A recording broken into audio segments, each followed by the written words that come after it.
morte. Rotting floorboards and an overwhelming stench of decay greeted Julia Mercer as she stepped into her so-called inheritance. Greedy relatives laughed at her misfortune, mocking the derelict property dubbed the town eyesore. They never suspected those crumbling, trash-filled walls concealed a century-old fortune destined to shatter their arrogance forever. Silence hung heavy in the mahogany-paneled conference room of Davies & Croft, a prestigious law firm nestled in the wealthy heart of downtown Seattle. Julia Mercer kept her hands tightly folded in her lap, her knuckles white as she stared at the thick legal documents spread across the polished oak table. At 32, Julia was quietly drowning. 2 years of financing her late mother's aggressive cancer treatments had entirely drained her savings, leaving her with mounting debt and a looming eviction notice pinned to the door of her cramped apartment. Great-Uncle Thaddeus had been her last living tether to the older generation. A fiercely reclusive and eccentric man she had dutifully visited, cooked for, and checked on every single Sunday for the past 5 years. While Julia spent her weekends ensuring the old man ate something other than canned soup, the rest of her relatives had treated Thaddeus like a leper, repulsed by his strange habits and his decaying home. Yet here they all sat, practically salivating in the lawyer's office. Attorney Richard Davis adjusted his wire-rimmed glasses and cleared his throat, breaking the suffocating tension. We will now proceed with the distribution of assets as outlined in the final will and testament of Thaddeus Sterling. Julia's cousin, Evelyn Hayes, sat across the table, her designer handbag perched on her lap. Beside Evelyn sat her father, Leonard Sterling, a man who had not spoken to his brother Thaddeus in over a decade. "To my brother, Leonard," Mr. Davies read, his voice devoid of emotion, "I leave the entirety of my liquid assets and offshore accounts, totaling approximately $1.4 million. Leonard let out a breath he had been holding, a smug, self-satisfied smirk spreading across his face. Evelyn squeezed his arm in triumph. "To my niece Evelyn," the lawyer continued, turning the heavy parchment page, "I leave the coastal summer property in Cape Cod, free and clear of all encumbrances." Evelyn gasped, a theatrical display of joy.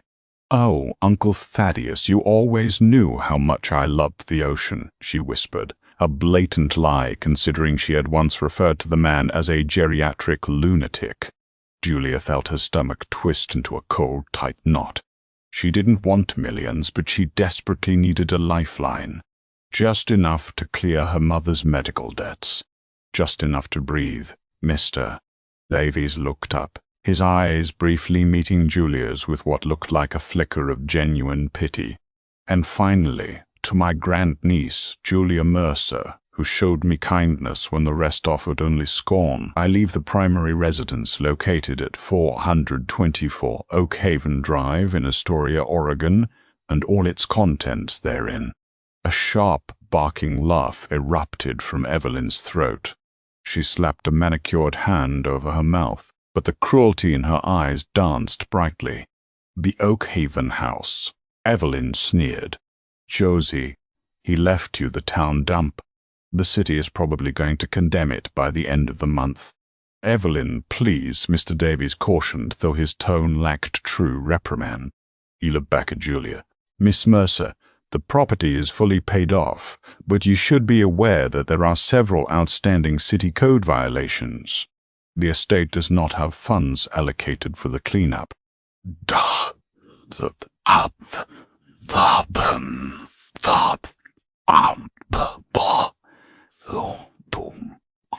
"Go away." Julia signed the papers in a daze, the scratch of the expensive fountain pen sounding like a death knell for her finances. She had inherited a nightmare. 412 Drive wasn't just a house, it was a legendary eyesore. Thaddeus had been a severe, unapologetic hoarder for over 40 years. The drive to Astoria took 3 hours. When Julia pulled her battered Honda Civic up to the curb, the reality of her inheritance hit her like a physical blow. The Victorian-style house, which might have been grand in the 1920s, was severely dilapidated. The paint was peeling in massive, disease-looking scabs. The front yard was a wild, untamed jungle of thorny blackberry bushes and rusted car parts. A bright orange notice from the city of Astoria was stapled to the rotting front door, citing structural hazards and a severe public nuisance violation. Julia forced the key into the rusted lock, throwing her shoulder against the heavy oak door to force it open. The smell hit her instantly, a pungent, eye-watering mixture of mildew, feral cats, and decades of stagnant, trapped air. Inside, the sight was paralyzing. Mountains of junk reached nearly to the ceiling. There were towering, precarious stacks of newspapers dating back to the late 1970s. Broken televisions, rusted bird cages, shattered mirrors, and garbage bags filled with unidentifiable decaying rags formed narrow, labyrinthine pathways through the grand foyer. It was impossible to even see the walls. A phone buzzed in her pocket. It was a text from Evelyn. "Heard you're at the new palace. Enjoy the rat droppings, darling. If you need a loan for the demolition, let me know. I charge 10% interest." Tears of pure, unadulterated frustration pricked Julia's eyes.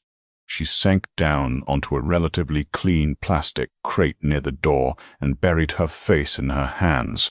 The medical debt collectors had called 3 times that morning. She had exactly $400 left in her checking account.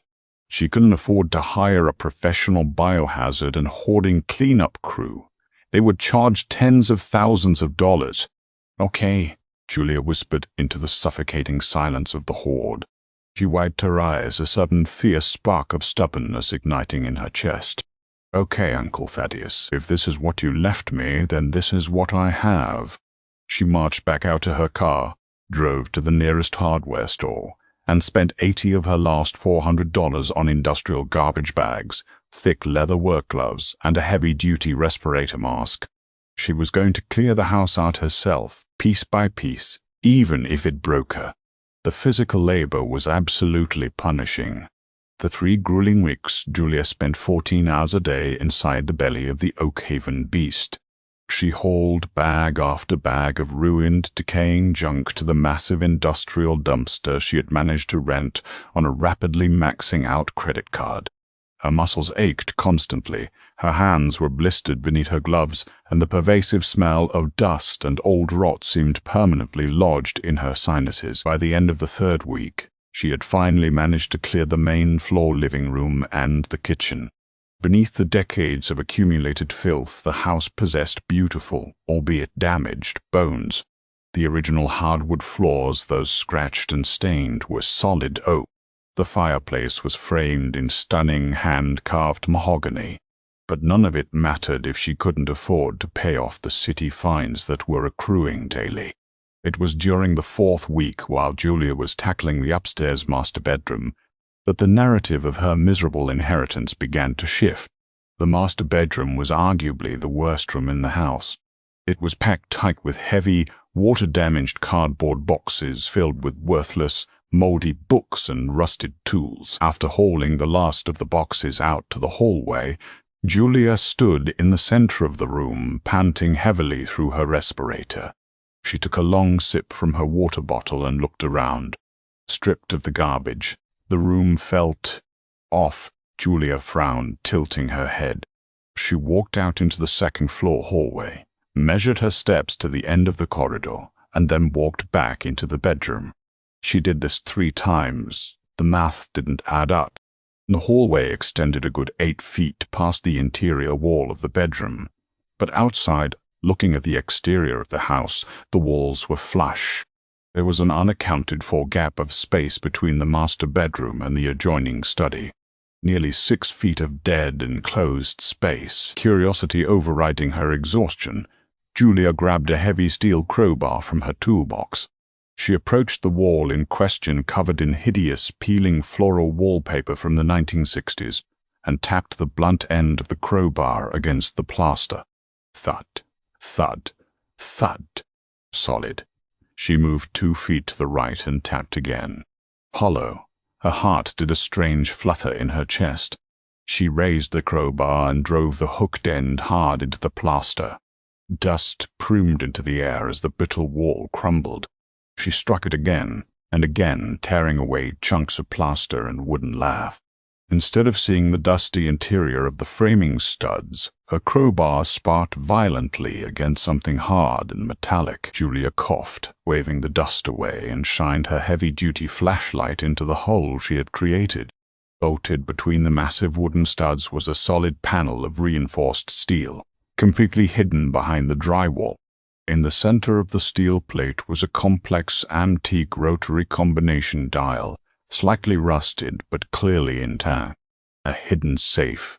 Before she could fully process the monumental discovery, a loud, aggressive pounding echoed from the front door downstairs.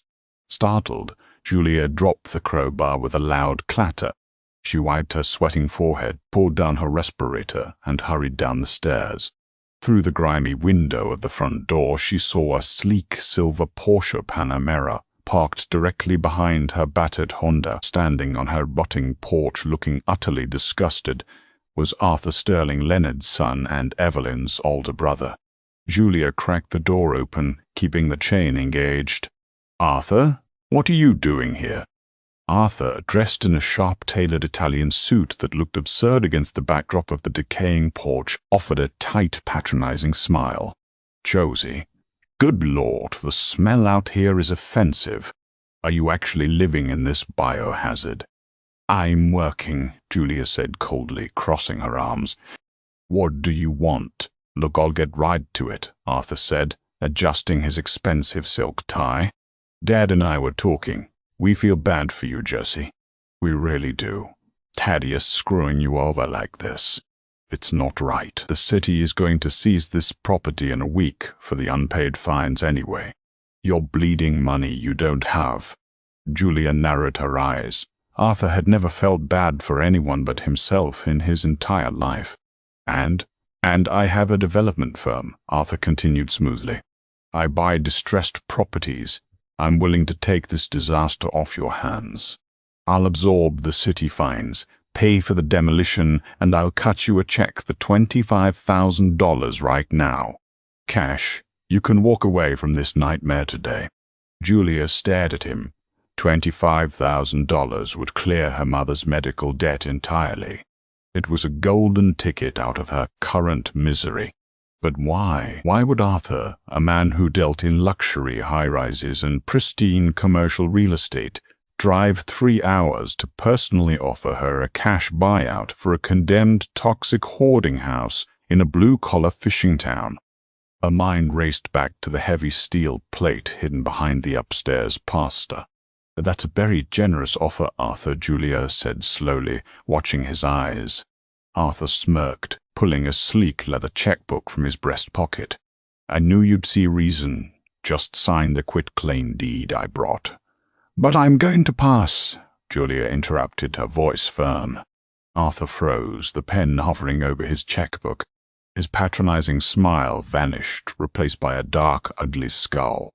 "Excuse me, are you stupid, Julia? You have no money. This house is a condemned piece of trash. You are literally standing in garbage. Then why do you want it so badly?" She shot back. Arthur stepped closer to the door, his voice dropping to a menacing hiss. "Don't play games with me, you broke little waitress. My father knows Thaddeus didn't lose his mind. We know about the Chicago liquidation in '98. Thaddeus converted it. We just didn't know where he put it until he died and left you this specific property. Now open the door and take the money before I let the city bulldoze this place with you inside it." The Chicago liquidation. Julia didn't know what that meant, but Arthur's aggressive desperation confirmed her wildest suspicion. The house wasn't the inheritance. The house was the vault. "Get off my property, Arthur," Julia said, her voice trembling but resolute, "or I'll call the police."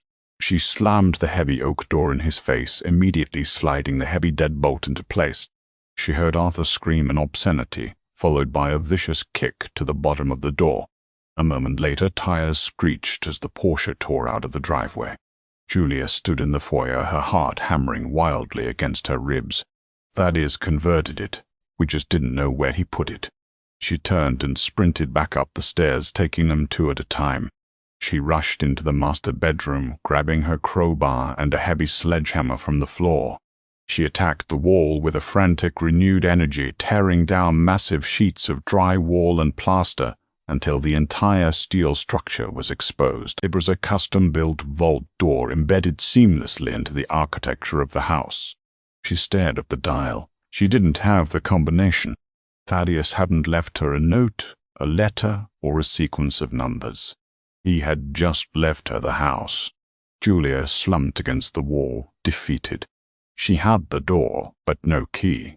But as she stared at the mess of debris she had just pulled from the wall, she noticed something metallic glinting among the chunks of shattered plaster on the floor. It had fallen from the cavity between the studs when she ripped the wall down. It was a small, heavy brass cylinder, capped on both ends. With shaking hands, Julia picked it up.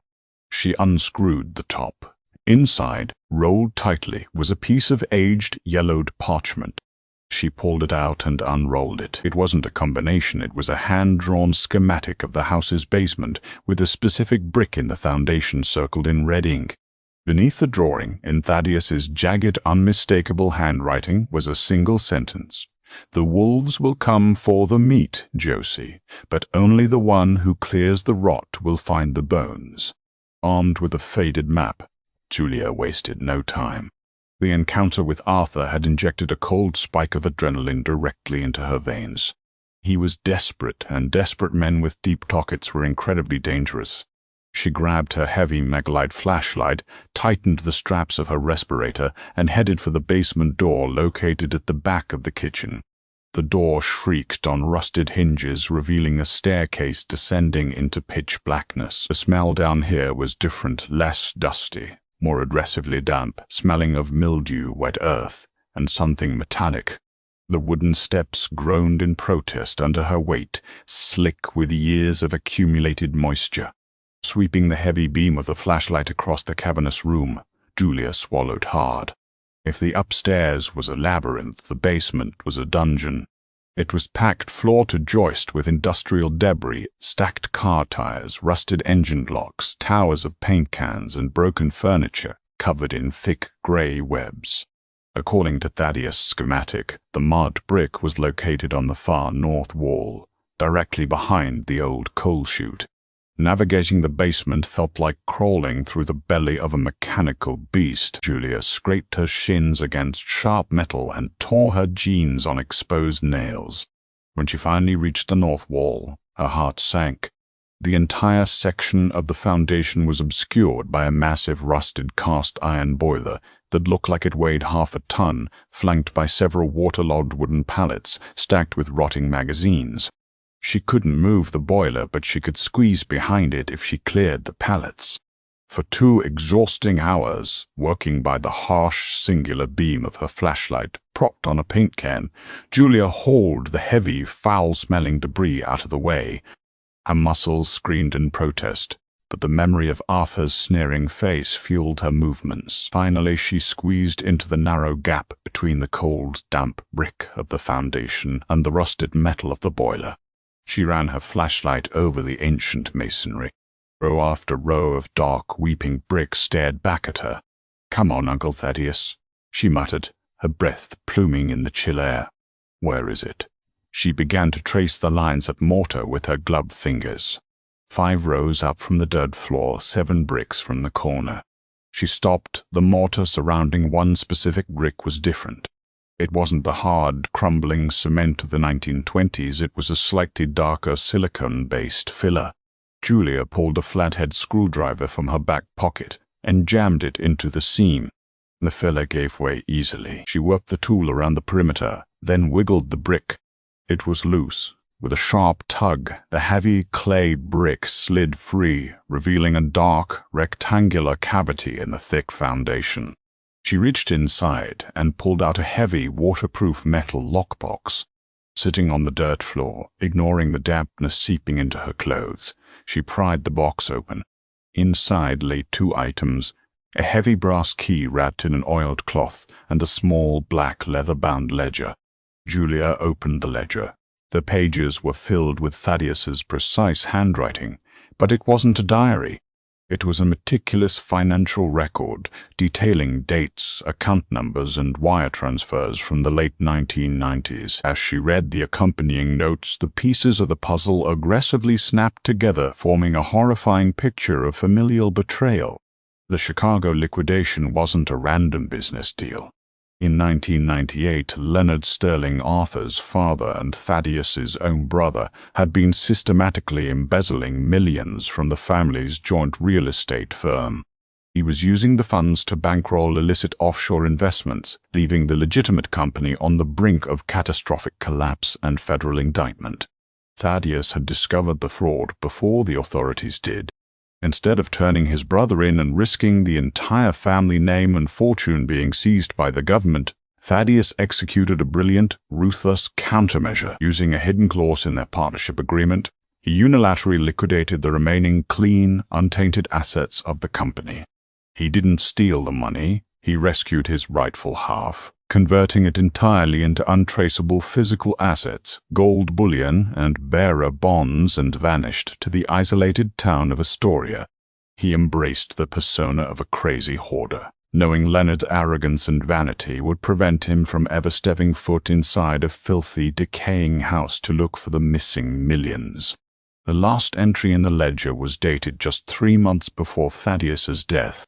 Leonard's house of cards is collapsing. Arthur's firm is over-leveraged and drowning in debt. They are searching for the Chicago assets again. They think I am a fool. They think they can wait for me to die and sweep in.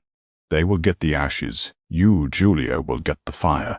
The combination is 42178805. Julia scrambled out from behind the boiler, clutching the lockbox to her chest. She practically flew up the basement stairs, her exhaustion entirely obliterated by a potent mixture of vindication and pure adrenaline. The house wasn't a punishment. It was a fortress, and Thaddeus had chosen her to be its sole commander. She rushed into the master bedroom. The exposed steel vault door waited for her, cold and imposing. Julia dropped to her knees, her hands trembling as she reached for the antique rotary dial. 42. She spun the heavy brass dial right, feeling the mechanical click of the tumblers falling into place. 17. She spun it left, carefully aligning the hash marks. 88. Right again. 05. Left, stopping exactly on the number. Julia held her breath, inserted the heavy brass key she had found in the lockbox into the keyhole beneath the dial, and turned. A loud, heavy clack echoed through the empty room as the massive internal locking bolts retracted. She gripped the handle and pulled. The thick steel door, perfectly balanced on its reinforced hinges, swung open with barely a whisper. Julia gasped, dropping her flashlight. The interior of the vault was roughly the size of a walk-in closet, lined top to bottom with heavy steel shelving. On the top shelves sat rows of pristine, sealed, waterproof cases, likely containing the bearer bonds Thaddeus had mentioned, but it was the bottom shelves that stole the breath from her lungs. Stacked in perfect, gleaming rows were dozens of solid gold bars. Even in the dim, ambient light filtering through the grimy bedroom window, the sheer volume of wealth was blinding. There were millions of dollars locked inside this wall. Enough to pay off her mother's medical debts 100 times over. Enough to ensure she never had to worry about a predatory relative or an eviction notice ever again. Suddenly the harsh, jarring sound of shattering glass downstairs shattered the silence. Julia froze. Heavy footsteps crunched over the debris in the living room.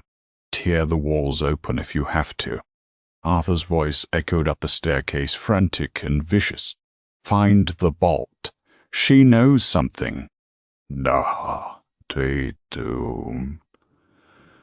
Oh, but said up. He had returned, and he hadn't come alone. He had brought men to physically dismantle the house. Panic flared, but it was quickly extinguished by a cold, calculating rage.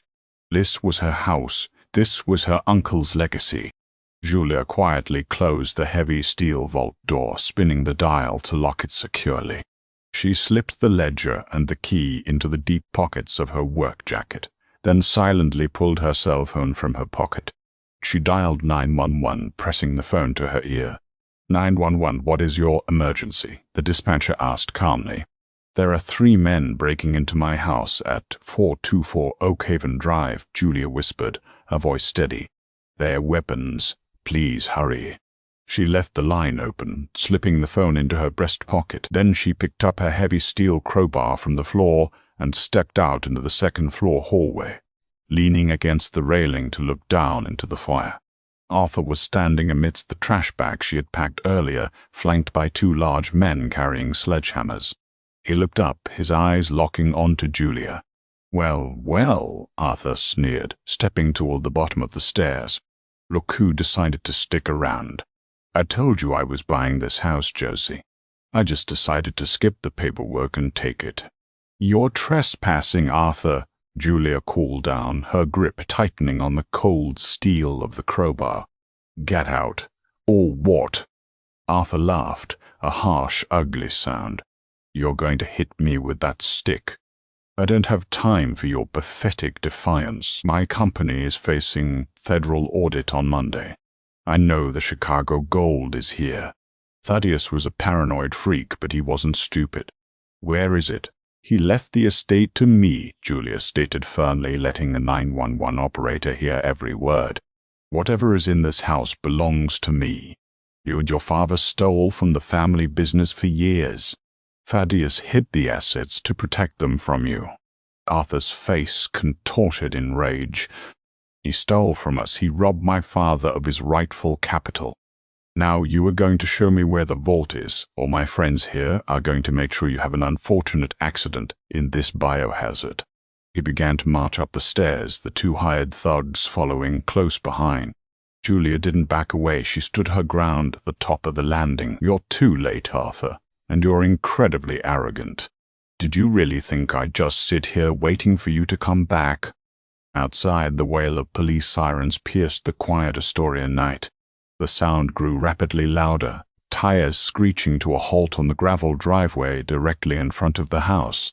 Red and blue lights strobed violently through the broken front windows, casting erratic, dancing shadows across the mountains of garbage.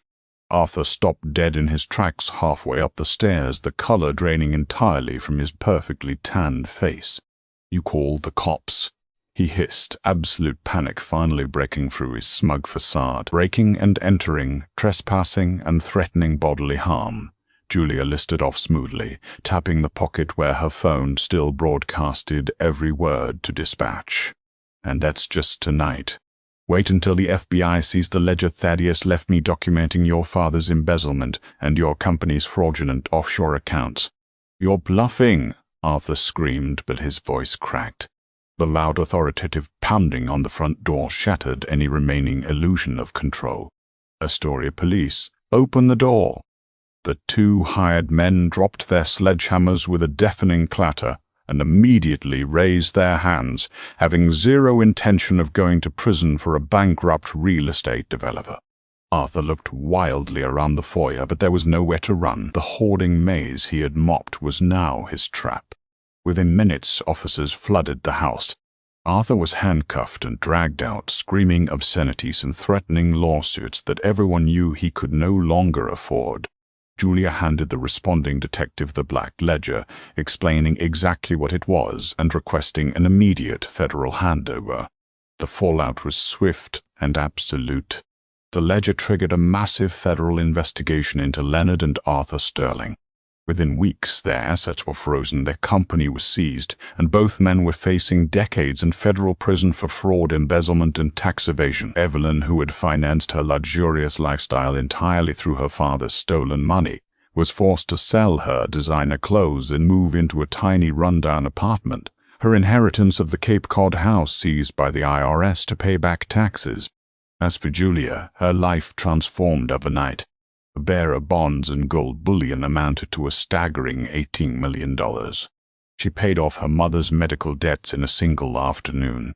She didn't sell the Oakhaven house. Instead, she hired the best restoration crew in the state. They cleared the hoard, stripped the rot, and restored the beautiful 1920s architecture to its former, pristine glory. Standing on the newly painted wraparound porch, breathing in the fresh coastal air, Julia finally understood her uncle's cryptic message. The wolves had indeed come for the meat, but Julia had braved the rot, and she had claimed the bones. And those bones had built her an empire. The buried secrets of the Oakhaven house changed everything, proving that the greatest treasures are often hidden in the darkest places. If you were hooked by Julia's dramatic twist of fate and want more thrilling, real-life mysteries of hidden fortunes and family betrayal, make sure to hit that like button, share this video with your friends, and subscribe to the channel for more incredible stories.